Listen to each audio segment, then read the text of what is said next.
কালকে আমার বাবাকে বলবো আমাকে একটা এসি লাগাই দিতে। কি এক গরিবের সঙ্গে বিয়ে বসছি। ওই টুকটুকি, এত চিল্লাছিস কিসের জন্য? আমার ঠান্ডা লাগে তাই লাগাই না। তোর বাবাকে বলিস মাসে মাসে যেন এসির বিলটাও দিয়ে যায়।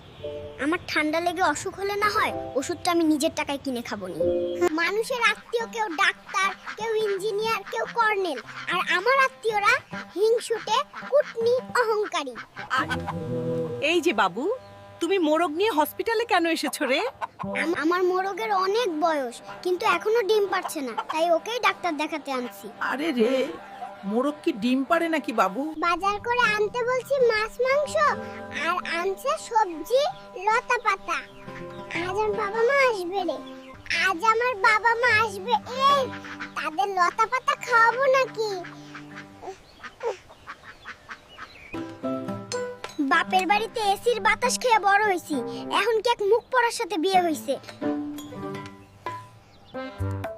ফ্যান নষ্ট হইছে, ফ্যান দাও। মিস্ত্রিকে দিয়ে ঠিক করে নেওয়ার মুরদ নেই, নিজেই ঠিক করতেছে, গা জ্বলে যায় দেখে। 3 বেলা খালি রান্না বান্না আর খাওয়া, জীবনটা একদম পানসা হয়ে গেল।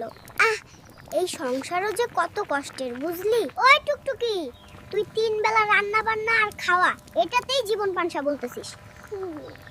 পুরুষরা যে মাথার, সেটা তো তোদের চোখে পড়বে না। তোরা তো শুধু নিজের কষ্টটা বড় করে দেখবি স্টোরিং।